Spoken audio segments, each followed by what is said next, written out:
When we first started dating, our relationship was very different than it is now. Absolutely. Yeah. We did not have God in our relationship when we met. We were both divorced. We both have 2 kids that we brought into our relationship. And something happened in our life that was huge. Andy's mom passed.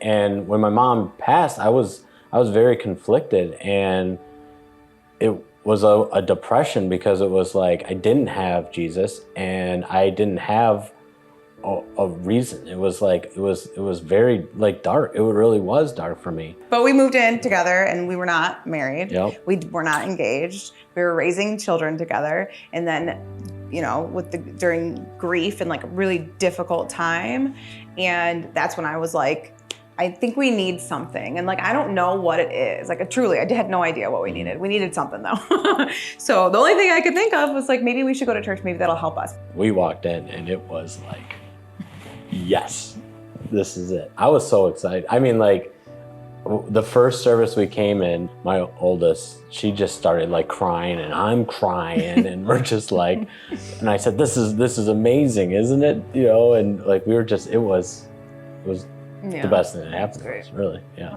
Started reading our Bibles more, watching past services and whatnot, and a lot of worship music. Yeah. A lot of worship music. And the one thing that I've been convicted about is I'm not married, and I'm living in a house with Jacqueline. So we were living together for, I think, 2 years at this point. Right? 3?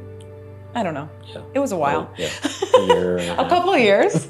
And then we got engaged, and we started planning our wedding and had a date set for September. I think we met with Lauren in December, end of December. Pastor Lauren asked us our story. We explained it all, and she goes, okay, so the one thing is you guys live together. And we're like, yep. Yep.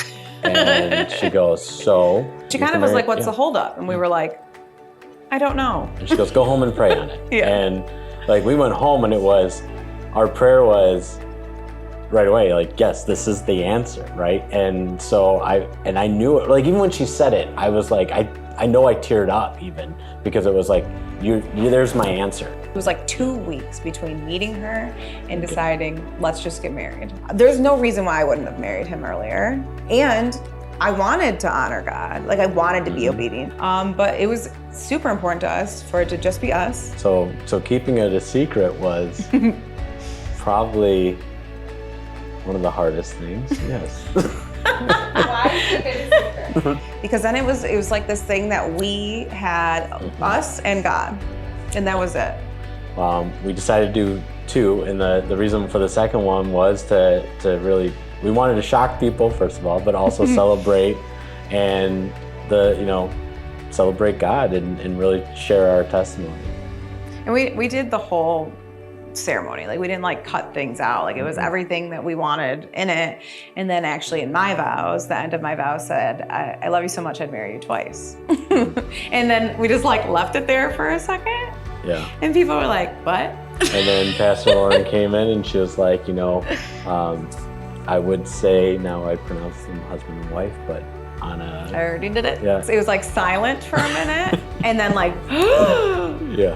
But like not bad. It wasn't about them like at all. It was about us, and it was about being obedient to God. Like it truly was.